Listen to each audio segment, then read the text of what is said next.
Hello students, you're welcome back again. Our topic of discussion today is destinations. So far we've treated a number of tourism suppliers and the services which they offer, varying from accommodation, those that offer accommodation services, food and beverages, and today we'll be moving on, and even transportation as well. We've dealt about transportation. Today we'll be talking about destination. So we'll look at the various kind of destination and so on. For the learning objectives, we're going to try to explain how destinations combine many of the suppliers in the tourism industry. After that, we'll try to describe the similarities and differences among destination resort areas or communities in urban tourist destination. Next, we'll identify the major classifications of destination resort, after which we'll try to identify the types of services and facilities that may be included in resort operations. Further, we'll try to examine the recreational amenities that guests may encounter at resort location. And lastly, for today, we will try to explain why cruise ships are considered floating destination resorts. So at the end of the class, all these learning objective, six learning objectives must have been covered. So talking about destinations, we know that destination, for many of us, we understand it as a final stop on a trip, like, okay, the actual place you're going, the final stop on a trip. But for the purpose of this class, we are interested in locations, okay, specific locations, communities, properties, and even ships, all right, even ships, that objects that have evolved and have been developed to serve the need of vacationers. So the main bone of contention here is that all these that we've mentioned, the location, the communities, the properties, and even ships or other kind of objects, are meant to actually meet the needs of vacationers. So then destination actually brings together the services of a variety of tourism suppliers in one place. Okay, you'll find those that offer maybe spas or whatever, health services, those that offer maybe food and beverages, and so on and so forth. So you find a number of many things in specific locations or communities where they are referred to as destination. We have locations, communities, and properties, like I mentioned earlier, with the primary goal of serving vacationers. That is the main bone of contention. The main purpose of having those is to serve the vacationers. Destinations also include locales featuring natural beauty. You find places that are, naturally beautiful. We have things of nature that make them beautiful. Special weather conditions. There are places that have some special weather conditions like snow and other kinds of weather, and or abundance of entertainment or recreational opportunities. All these are available at various destinations or tourist destinations. Destinations are usually accessible, they are easily accessible, and they are close to heavily populated areas, since they are actually meant to satisfy the needs of vacationers. So they are usually accessible and they are very, very close to heavily populated areas. From resort to urban destination, this is just a brief explanation of history of how resorts eventually ended up becoming, modernized to become destination of tourist destinations. So the Romans were actually the first to enjoy what we can refer to as resorts. They were the first to enjoy the pleasure of resorts. And these resorts were naturally built around public places, for example, public baths, or around natural springs. Most times they were usually meant to provide health services, for example, maybe spas, all right? And it was, like I mentioned earlier, started by the Romans and common by the Romans. But then after the fall of the Roman Empire, the travel for pleasure and leisure pursuits actually disappeared. So it was thereafter that Europeans now came up with spas, resorts, and so on, before they now developed it into destinations by providing other services. All right, appeal of resort has been transferred from rest to recreation. Apart from just resting, which was a common factor characteristics of the resort. It has now been developed, all right? It has been developed into recreation. You can now find many recreation services. The resort is a self-sufficient holiday complex, master plan to captivate the guests and give them no reason for leaving the premises. So the resort is more or less like, as mentioned earlier, it's a self-sufficient holiday complex. You find almost everything you want there, almost every services that you want located in a resort or a holiday complex. So you will not have any cost at all. Okay, talking about health, you'll have those that will be, offering spa services and the like.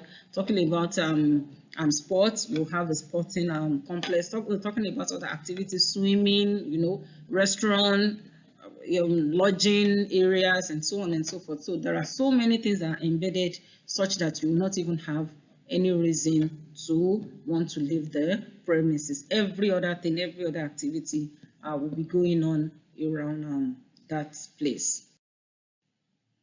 Now we want to classify destinations. Destinations can be classified into different types. There are different types of locations, like we mentioned. There are different types of properties. There are different types of objects and destinations. So we want to classify, of course, the first is the seasonality classification system, which is the old system.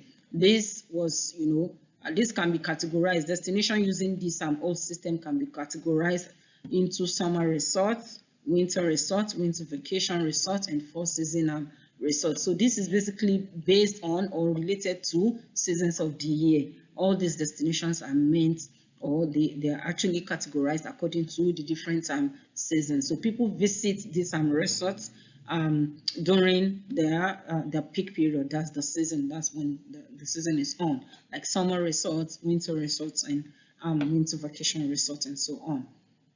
The second one is the trip type classification system, and this includes cruise, beaches, casino, skis, summer county resort, and so on.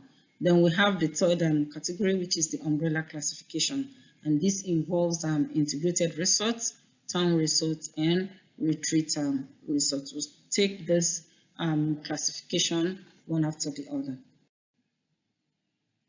So integrated resorts are self-contained developments planned around natural settings and recreational activities. You find all these resorts around natural settings. It could be stream, it could be waterfall, it could be springs, all these kind of natural settings that are around and that are available. So that is where you find these resorts being built around. Okay, the natural setting is already in existence, and the resorts, the facilities will now be built around this area to make it a tourist town destination. We also have town resorts, which are communities that focus on resort activities. There are specific towns that are really focused on resort activities. That is the main source of income.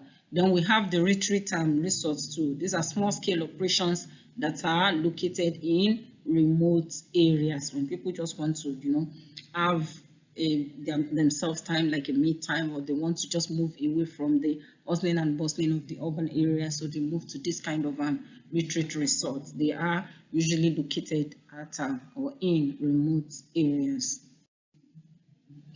Then we have strategic groupings, which provide useful framework for understanding similarities and differences among destinations. There are strategic movements because all these classifications that we've talked about, at times we have some overlapping, all right, but there are strategic groupings. Okay, when we group them strategically, we'll be able to use a specific framework that we can use to easily identify and differentiate the different kind of destinations.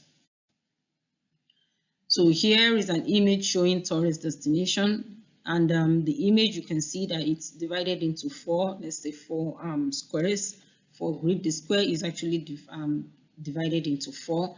We have the seasonal delight at the top, and at the bottom we have the bright lights. Okay, we have the bright light and city side.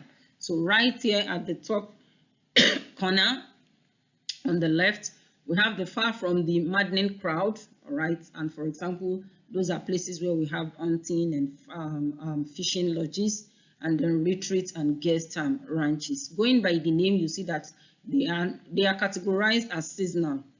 Okay, these two are categorized as seasonal delights. The far from the maddening crowd and the spotlight on sporting activities. So they include the mountain retreats, the seaside resorts, mountain resorts, seaside resorts, as well as the summer resorts. So if you want to, categorize it again, the seasonal delight can further be categorized into two, which is the one that is far from the maddening crowd, and that of the spotlight on sporting activities. So those that are under the maddening crowd, far from the maddening crowd, are hunting and fishing. Okay, you don't have a lot of people doing that. You just have to, you just have opportunity of doing what you want to do. Then you have retreats and guest ranches as well. For the spotlight on sporting activities, we have the snow holiday resorts and then golf resorts. We'll see that these are not crowded places, so to say. Then we have those that have links to the past. These are non-seasonal, all right? They are non-seasonal. You just want to have a link to the past. You want to have an historical perspective of something. You want to, know about heritage. You want to know about religion and so on and so forth. So these are the kind of destinations that are linked to the past. For example, we have heritage sites, and we have religious sites as well. On the other hand here, another one that is non-seasonal is the year-round playground, all right? This is a all year round kind of a thing. This is where you have spa resorts, you have the casino resort, you have the integrated resort, as well as the cruise ships. And we also have the bright lights and city side, which is the urban destination. For urban destination, of course, that is where you have everywhere being hustling and bustling. So majorly we can categorize, or we can understand this better by first categorizing the resort or the destination into two. That is those that are seasonal and those that are non-seasonal. The seasonality is now categorized, or this is categorized based on the degree of seasonality, whether it is high or low. Then we have the development, that's the level of commercial development. That is the other categorization.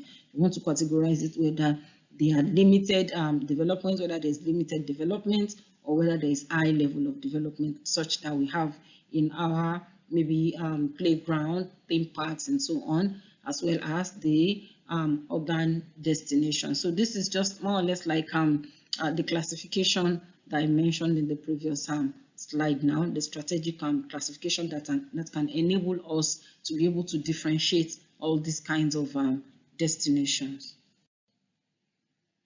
So far from maddening crowd, don't forget that that is one of the cells in the previous square that we mentioned just now. They are significantly affected by changes in weather, yet they have little or commercial development, all right? For example, hunting and fishing lodges, okay? What kind of development do you expect from maybe from hunting or even fishing? The water is there naturally, the fishes are there naturally, so you just go there and have your time. All right, we also have retreats and guest ranches. The challenges faced by seasonal low commercial resorts includes hiring and training staff in a variety of, or in a very short period of time. You have to hire staff, and then you have to train them within a very short period of time.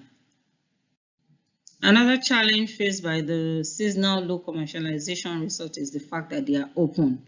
All right, the resort is open each season, whether winter or the summer, and so on. They order and receive complete inventory, and they prepare ground and guest room for the season. They have to prepare ground and guest room throughout the season. It is often difficult to obtain necessary supplies and service due to their location, perhaps forest and the like. So it's usually difficult at times for them to be able to obtain the necessary supplies that are needed as a result of the location. So these are some of the challenges that are faced by seasonal low commercial or commercialization resorts. Moving ahead, as those that have linked to the past, right? Destinations that have linked to the past. Don't forget that we mentioned about religious and heritage sites. So they are primarily consisting of, or they primarily consist of, religious and heritage sites, as mentioned earlier. They may or may not be affected by season, depending, all right? They may, the destinations may be affected or they may not be affected by the season. That's the patronage in terms of the kind of people, or the amount or the number of people that visit their site. By definition, they have less modern commercial development because they are not actually meant for that purpose. The purpose is even to have a link to the past. You want to know about the past. So there is no need to, or it may not be necessary to really actually start developing them, because they want them to be in their natural state, in which they have been in existence since. So if at all there's going to be any development, it's going to be just minor changes, such that those initial qualities or values will not be tampered with. They will remain the same. All right, so that is the basis of having this kind of destinations. They are meant to preserve links to the past, for people to have link to their past. We've had, or you've read about a particular history, a history of a place, so you now want to go and see for yourself. So what you see should actually be in line or in concord with what you actually read. So that is the main purpose of the heritage or the religious sites, or generally linked to the past destinations. Some experts believe heritage tourism is the hottest trend in the industry. All right, it's the main thing. Some experts believe that it's the main thing, it's the one that attracts most vacationers or most tourism. Nonetheless, destinations such as World Heritage Sites, all right, increase attention to cultural preservation and the importance of tourism management practices. Once you have some sites being acknowledged by the world, or being acknowledged as World Heritage Sites, they tend to attract more people to those areas. And people believe that WHS constitute one of the major driving forces in promoting international tourist arrival in China. You know, once you have the UNESCO WHS, once some heritage sites are mentioned or they are named as the World Heritage Site, they tend to attract people, tourist arrivals, such as that of China. So it's believed that it is one of the major driving forces that actually promoted international tourist arrival into China. Now we want to move on to seasonal delight. That's the third cell of the square that we have there, the 4 cells that we have.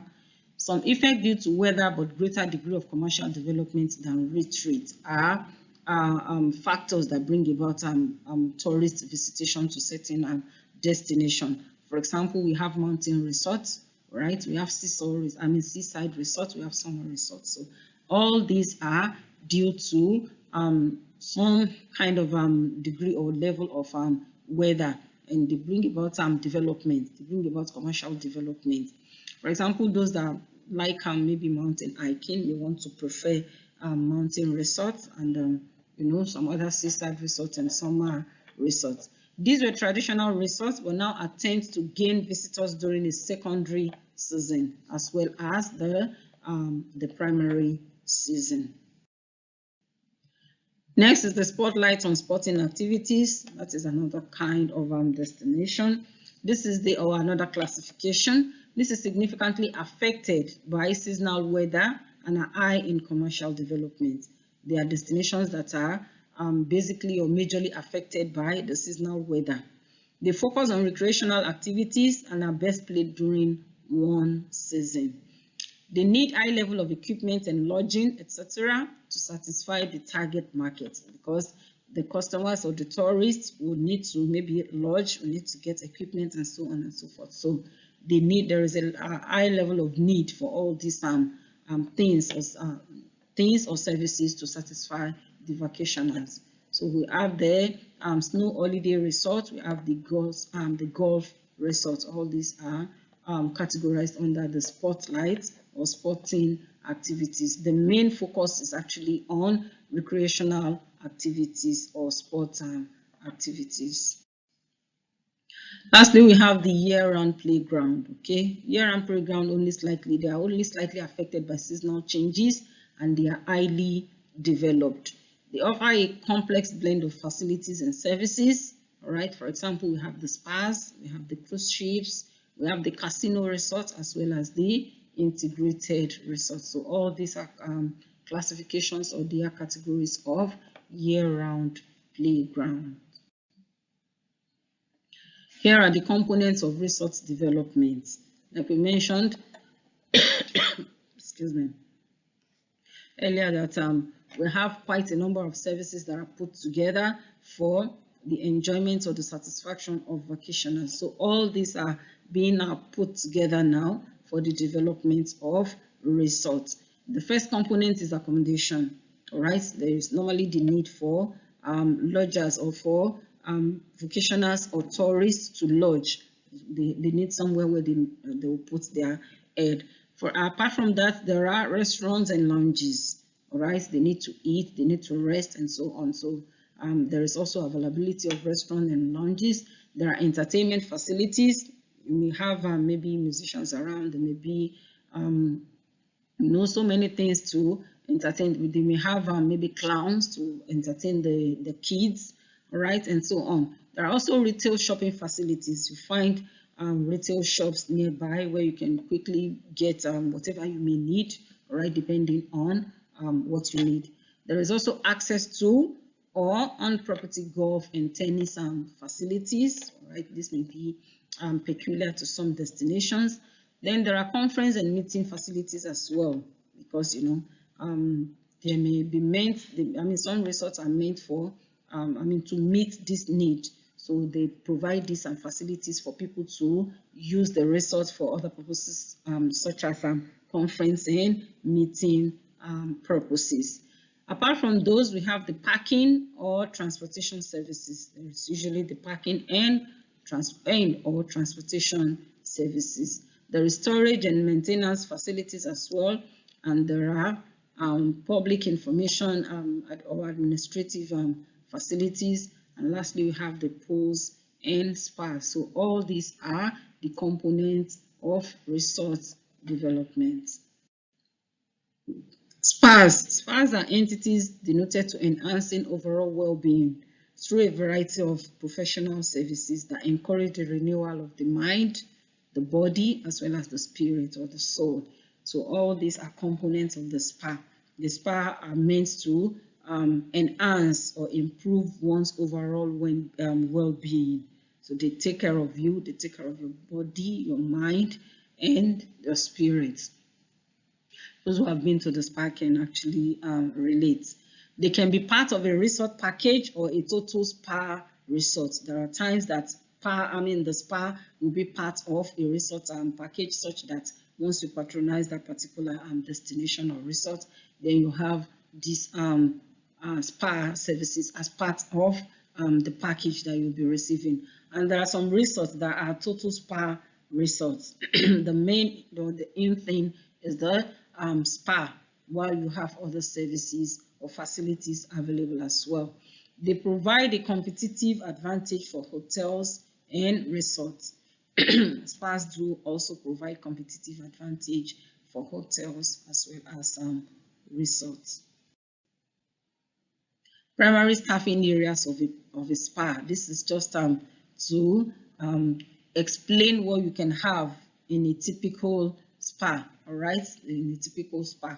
At the head, you have the managers. That is where you have the general managers, the departmental managers, for example, maybe the hair department, the nail department, and the different kind of departments that you may have in the spa. You may also have the assistant managers as well. All right. Apart from the managers, we have the service providers. These are the people that are going to actually perform the service.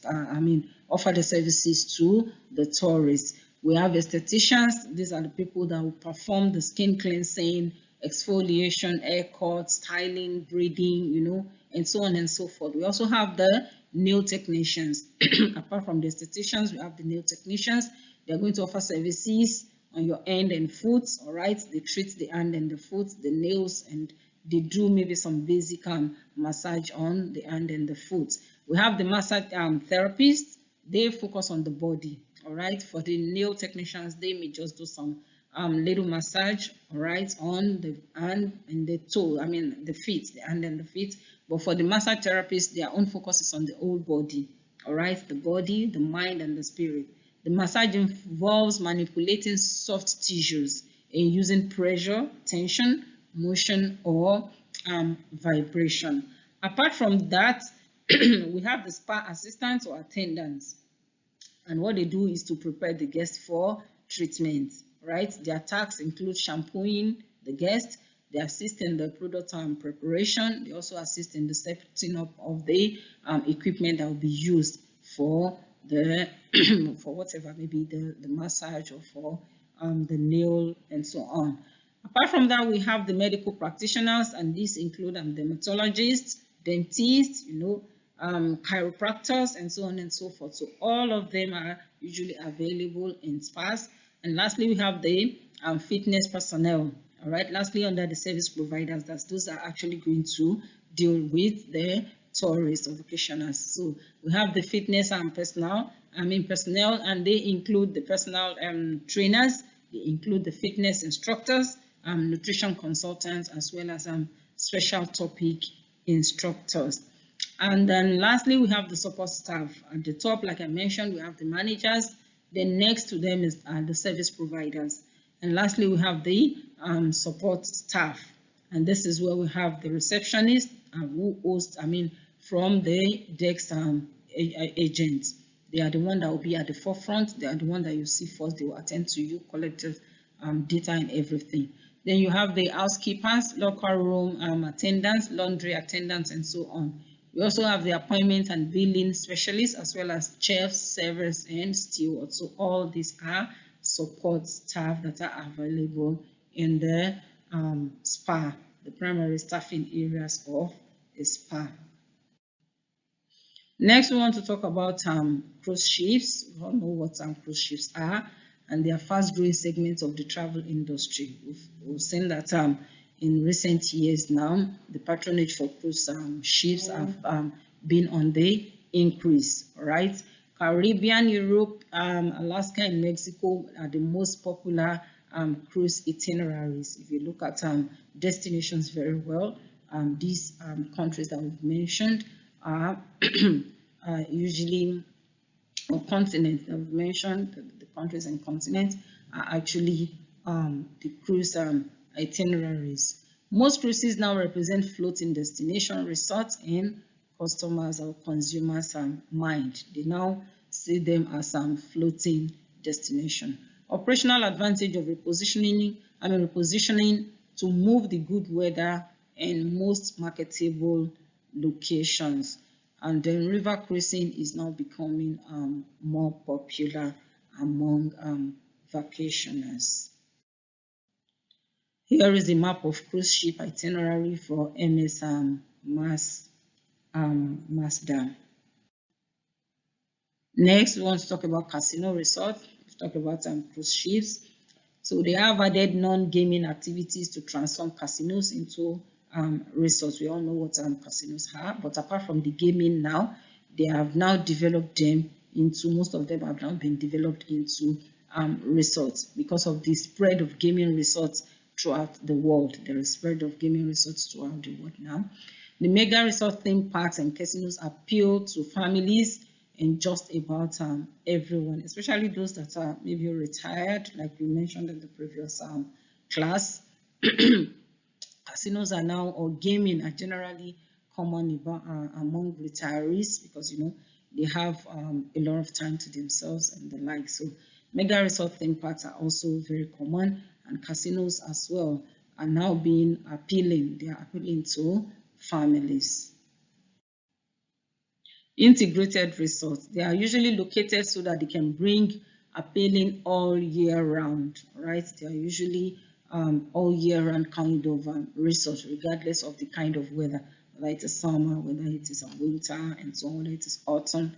So they are all year round kind of resorts. They are similar to cruises in a variety of activities and the kind of services that are being offered. What will you find at the Atlantis Resort? This Atlantis Resort is basically located at Bahamas, all right?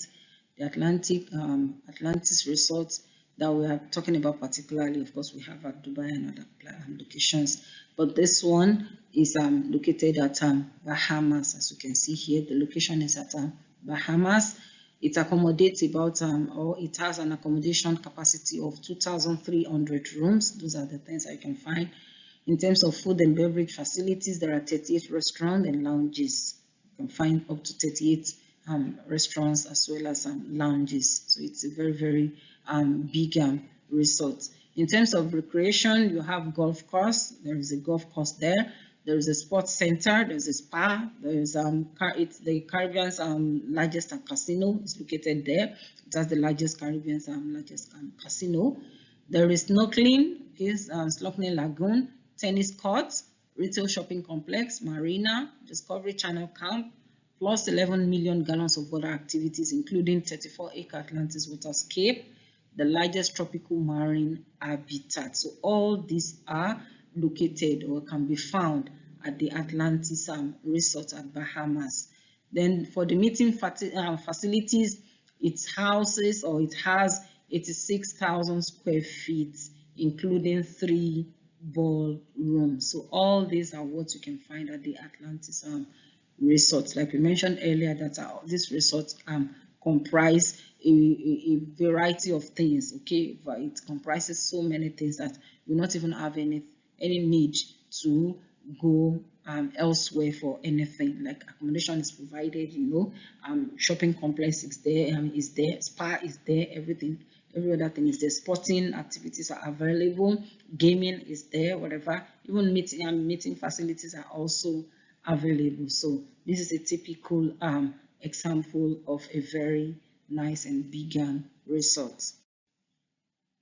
Bright light and city sites. That is another part of the classifications that we mentioned earlier.